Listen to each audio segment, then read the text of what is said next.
You know, when I was in business school, the most horrible subject of all was accounting. You know, I was sound asleep in accounting course. And on top of that, I argued with the accounting teacher because the accounting teacher had no idea what accounting was. The guy was an idiot. So Rich Dad, Poor Dad is more appropriate today because if you read Rich Dad, Poor Dad, this is all it's about. It's about a financial statement. Created the cash flow board game because accounting is the most important subject for individuals because this is what your banker wants to see. Quickly, the differences between what they're teaching in school and what we at Rich Dad teach. Test for you. What does E stand for? Employee. Good. And what do employees always say? That they work for money. But they want job security, Exactly. paycheck, and pension. Yes. What does S stand for? Self-employed. They're small business owners, Yes. doctors, lawyers. They work for tips. They work for tips now. So they're self-employed. And B stands for what? Big business owners. So 500 employees or more. Yeah. And I stands for what? The investor. Investor. It's more than just investor, it's insider. So the difference, that's what schools are not teaching you, is what's the difference between these people and these people. That's the big difference. And that shows up, so that's the difference in the mindsets and skill sets. You don't just make crossings. The education is extremely different on this side than on this side here. You know, I know most millennials, they want a high-paying job.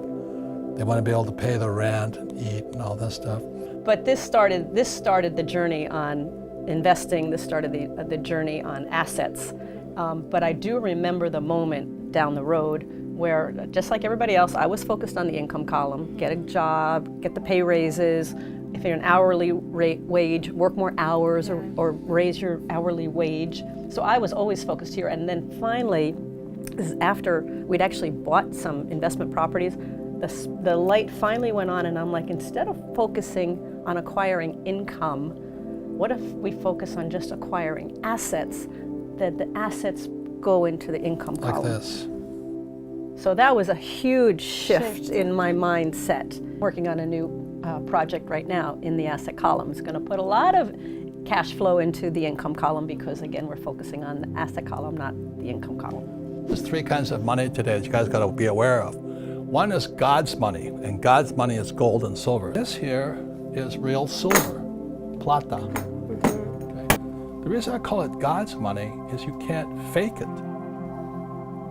And the reason we brought it in is most people haven't seen or touched. This is real. This is God's money.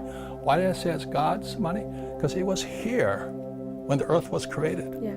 And it'll be here when we're all dead and gone. When you're saving those fake dollars, this will still be here. Yeah. Or those fake ETFs or those fake stocks. But if you look at what happened with the fake central bank, see, the purpose of the central bank or the Fed or all, you know, the Japanese, the Bank of Japan, or the European Central Bank, they pump out fake money. The purpose of central banks like the Fed is to protect the banks, not you. They're a criminal operation as far as I'm concerned. You're going to find that most of my talks is about the Fed. So I would recommend you guys buy this stuff. Don't save money. Don't save government money, because they're corrupt as hell, as you know. Yeah. Save God's money. What does school teach you about money? Nothing. You know, balancing a checkbook. I mean, give me a break. You know, 22 years ago, in 1996, I created the cash flow board game.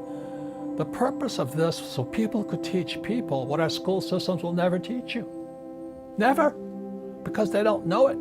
Because evidence is now coming out that the school system was hijacked by the ultra-rich years and years ago to never teach people what I know, what my rich dad taught me. So that's why most of our political leaders are broke. They're poor people. You know, who makes the most? The politicians, they got paychecks for life, they get benefits for life, and they got all this stuff, but they're doing a horrible job. So you're going to depend upon the government to take care of you? Don't expect the government to take care of you. That's ridiculous.